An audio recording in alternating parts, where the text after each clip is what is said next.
कैसे हैं आप लोग। पढ़ाई कैसी चल रही है। आशा करता हूँ आप लोग की पढ़ाई बहुत बढ़िया से चल रहा होगा। आज हम लोग डिस्कस करेंगे क्लास 10th का ज्योग्राफी का फर्स्ट चैप्टर है रिसोर्स एंड डेवलपमेंट। इस पार्ट में हम देखेंगे लैंड रिसोर्सेज के बारे में समझेंगे। इससे पहले भी हमने 2 वीडियो बना के अपलोड किया हुआ है। जो पोर्शन आप लोगों को समझ में नहीं आता है आप लोग प्लेलिस्ट से जाके देख सकते हैं और हमारे साइट पे विजिट कर सकते हैं नोट्स के लिए, जो कि एक्सरसाइज के पीछे के जो आंसर आते हैं। हमारा साइट है www.fullexpand.com।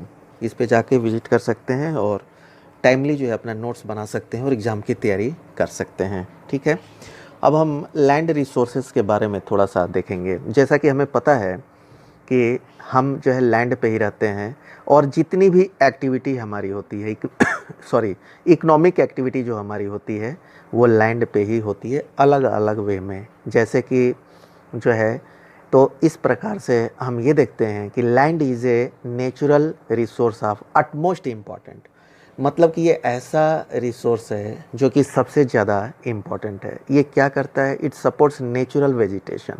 नेचुरल वेजिटेशन मतलब जितने भी पेड़ पौधे जंगल ये सब हैं, ये सब जो है ये लैंड पे ही होता है। ठीक है, और जो आपका इकोनॉमिक जितनी भी एक्टिविटीज़ होती हैं, जितनी एक्टिविटीज़ इकोनॉमिक है, जैसे फैक्ट्रीज़ है, इंफ्रास्ट्रक्चर हमने रोड क्रिएट किया, डैम्स बनाया, ये सब जो है ये लैंड पे ही होता है। ठीक है, वाइल्ड लाइफ जितने भी हमारे वाइल्ड लाइफ हैं, जंगली जो है जानवर्स वगैरह हैं, ये हमारे जो है इन्वायरमेंट की खूबसूरती है, तो ये भी ज़मीन पे ही होता है। ह्यूमन लाइफ, हम जो है हमारी लाइफ जो है ज़मीन पे ही है, उसी से जुड़ी हुई है। ट्रांसपोर्ट में ज़मीन से, हम कम्युनिकेशन सिस्टम में भी ज़मीन काम आता है। जो भी उसका बेस जो इंफ्रास्ट्रक्चर क्रिएट होता है वो जो है लैंड पे ही होता है। तो ये इस प्रकार से हम देखते हैं कि लैंड का जो है इन्फिनिट जो है फाइनाइट मैग्नीट्यूड है। मतलब कि अनंत काल तक हम मतलब मैक्सिमम जितना भी जो है बहुत से जितना भी काम होता है वो हम ज़मीन पे ही करते हैं। तो ये जो है हमारा बहुत ही इम्पॉर्टेंट एसेट है। ठीक है, ये एसेट बोलिए, इसको जो है रिसोर्स बोलिए। ठीक है, तो it is important to use the available land for various purpose with careful planning. तो जितने भी हमारे लैंड है अलग अलग पार्ट्स के, उसको हमें केयरफुल जो है प्लानिंग करके उसका यूटिलाइज करना है ताकि उसमें कोई प्रॉब्लम ना हो। तो अभी हम जो है लैंड के बारे में एक प्रकार से देखेंगे। देखिए यहाँ पे एक फिगर एक चार्ट से मैंने ये समझाया है। जो लैंड पूरा जो हमारे टोटल कंट्री में है उसका 43% प्लेन्स हैं। ठीक है, तो प्लेन लैंड जो है ज़्यादा जो है किस यूज़ में काम आता है, एग्रीकल्चर में एंड इंडस्ट्रीज़ में। ठीक है, तो 43% क्या है, प्लेन्स लैंड है। ठीक है, इसमें और जो है आपका 30% जो है माउंटेन है। टोटल जितना लैंड है उसका 30%। यहाँ पे माउंटेन्स क्यों इम्पॉर्टेंट है, यहाँ पे perennial flow of some rivers. Perennial flow मतलब क्या है, कंटिन्यूअस फ्लो, सतत फ्लो जिसको बोलते हैं, जो बहुत सदियों से चला आ रहा है। तो perennial flow of some rivers का यहाँ पे होता है। टूरिज्म के लिए भी ये इम्पोर्टेंट जो है प्लेस है, जो माउंटेन्स हैं, एंड इकोलॉजिकल एस्पेक्ट से भी ये इम्पॉर्टेंट है। ठीक है, एंड 27% में प्लेटू होता है। प्लेटू क्या है, ए रिलेटिवली फ्लैट हाई लैंड। जो फ्लैट हाई लैंड जो मतलब कि बहुत ऊंचाई पे जो पठार होते हैं उसको हम जो है प्लेटू बोलते हैं। ठीक है, तो ये जो है जो हाई पे जो है ऊंचाई पे जो लैंड होते हैं दैट इज़ कॉल्ड द प्लेटू। और ये जो है रिच रिजर्व्स ऑफ मिनरल्स हैं। यहाँ पे मिनरल्स बहुत ज़्यादा होता है, फॉसिल फ्यूल्स भी होता है एंड फॉरेस्ट होते हैं। तो इस प्रकार से हम ये देखते हैं कि जो हमारे लैंड है उसका जो है ये डिस्ट्रीब्यूशन है। तो एक बार और हम देख लेते हैं, 43% आपका प्लेन्स है, 30% में आपका माउंटेन है एंड 27% में आपका प्लेटू है। तो आई थिंक ये आप लोगों को क्लियर हो गया होगा। ठीक है, और प्लेन्स में क्या होता है, एग्रीकल्चर इंडस्ट्री होता है, एंड माउंटेन में है perineal flow of some reverse है, टूरिज्म के लिए इंपॉर्टेंट है, इकोलॉजिकल एस्पेक्ट के लिए है। प्लेटू जो है रिच ऑफ मिनरल्स और जो है फॉसिल फ्यूल्स के रिजर्व्स हैं यहाँ पे, एंड फॉरेस्ट भी है।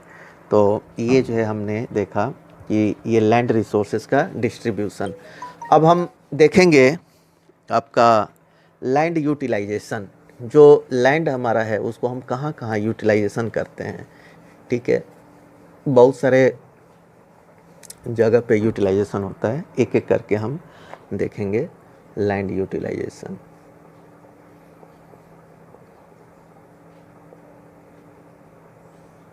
तो सबसे इम्पॉर्टेंट है आपका लैंड यूटिलाइजेशन में, जैसे कि हमारे पास फॉरेस्ट हैं, ठीक है। फॉरेस्ट ये जो है लैंड पे ही होता है, and forest plays a crucial role to maintain the ecological system, ठीक है। जैसे कि फॉरेस्ट इसीलिए हम बोलते हैं कि ज़्यादा पेड़ पौधे हम लगाएं, तो इकोसिस्टम को बैलेंस करने में ये बहुत ही इम्पॉर्टेंट है।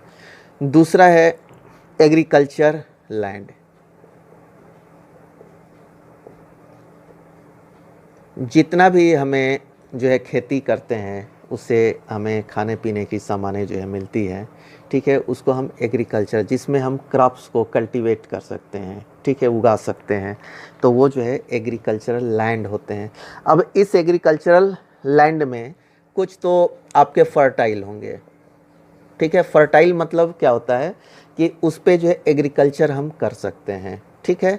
यहाँ पे जो है आपका क्रॉप्स वगैरह जो है उग जाएगा। लेकिन कुछ जो है बैरन लैंड भी होते हैं, ठीक है, कुछ बैरन लैंड भी होते हैं जहाँ पे कि हम क्रॉप्स का कोई यूज़ नहीं कर सकते, ठीक है, वहाँ पे जो है क्रॉप्स नहीं उग सकते हैं, ठीक है, उनको हम बैरन लैंड बोलते हैं। एंड कुछ जो है वेस्ट लैंड होते हैं। तो ये जो बैरन लैंड होते हैं वहाँ पे पैस्चर और ग्रास लैंड वगैरह का यूटिलाइजेशन हो सकता है, कुछ मिनिमम यूज हो सकता है, बट अगर एग्रीकल्चर ये लैंड में नहीं आता है, ठीक है। और कुछ जो है वेस्ट लैंड होते हैं जो कि बिल्कुल ही वो बेकार है, वो किसी भी काम में नहीं आएंगे, उसको हम वेस्ट लैंड बोलते हैं। तो देखिए ये जो है लैंड्स के 3 पोर्शन हो गए, फर्टाइल लैंड्स हो गया, बैरन लैंड्स हो गया, एंड जो है वेस्ट लैंड हो गया, ठीक है। अब जो है तीसरा पार्ट देखते हैं कि लैंड का हम यूज़ जो है नॉन एग्रीकल्चरल यूज़ में करते हैं।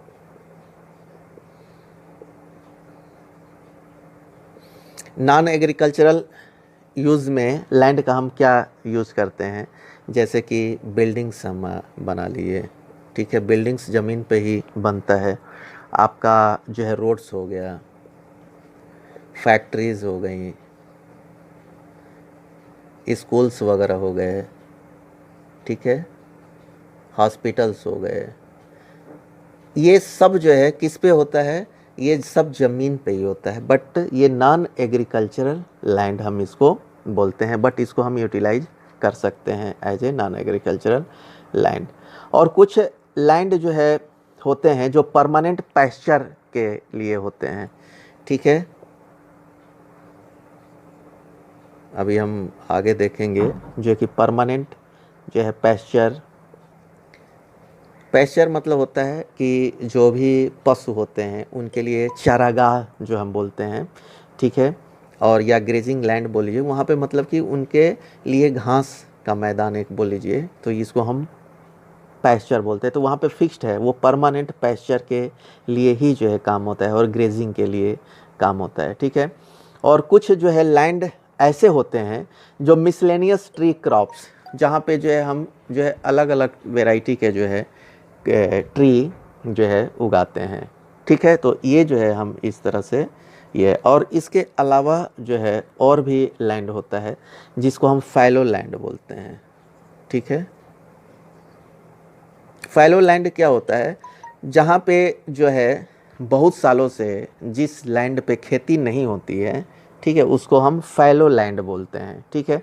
तो इस फैलो लैंड पे जो है दो टाइप के लैंड होते हैं। एक तो होता है करेंट फैलो। करेंट फैलो का मतलब क्या होता है, वैसे लैंड जहाँ पे एक साल के अंदर जो है 1 या 2 क्रॉप जो है हम नहीं उगाते हैं, ठीक है, तो उसको हम जो है करेंट फैलो बोलते हैं, ठीक है। और दूसरा जो है एक फैलो होता है जहाँ पे जो है 1 से 5 साल, ये जो है अप टू 1 ईयर तक जो है जिस लैंड में हम जो है कोई क्रॉप्स को कल्टीवेट नहीं करते हैं उसको करेंट फैलो बोलते हैं, ठीक है। और दूसरा जो है फैलो लैंड होता है जो 1 से 5 एग्रीकल्चर ईयर्स तक जो है हम कोई भी जो है उसमें क्रॉप्स को नहीं उगाते हैं। ठीक है, इसके अलावा जो है एक और लैंड होता है, इसका भी हम डिस्कस करेंगे, जिसको हम जो है कल्टिवेबल वेस्टलैंड बोलते हैं।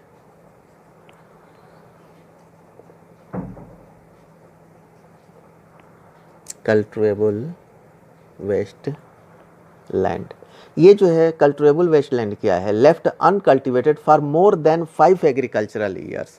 ये जो है ग्रेटर देन अगर 5 एग्रीकल्चरल ईयर से ज़्यादा अगर इस लैंड को हम छोड़ देते हैं तो इसको हम जो है कल्टिवेबल वेस्टलैंड बोलते हैं। तो ये हमने देखा कि फैलो लैंड्स क्या है, कल्टिवेबल वेस्टलैंड क्या है। तो ये लैंड जो है अलग अलग टाइप्स के वैरायटी हमने देखा। अब जो होता है नेट सोन एरिया हम जो है देखते हैं, नेट सोन एरिया, इसमें क्या आता है, area sown more than once in agriculture year. ठीक है, अगर जो है more than once in an agriculture year, अगर एक एग्रीकल्चर ईयर में एक से ज़्यादा जो है बार क्रॉप को हम कल्टीवेटेड करते हैं तो उसको हम जो है नेट सोन एरिया बोलते हैं। ठीक है, plus net sown area is known as gross cropped area, इसको जो है हम जो है नाम देते हैं ग्रास क्रॉप्ड एरिया। ठीक है, तो इस प्रकार से हमने लैंड का अलग अलग यूटिलाइजेशन देखा कि कहाँ पे बहुत सारे लैंड्स होते हैं जिसका क्या क्या यूटिलाइजेशन है। ठीक है, तो आज के क्लास में हम इतना ही कवर करेंगे। जिन बच्चों ने चैनल को सब्सक्राइब नहीं किया है, आप लोग चैनल को सब्सक्राइब कर लीजिएगा ताकि टाइमली आप लोगों को वीडियो मिलता रहेगा। Okay, thank you.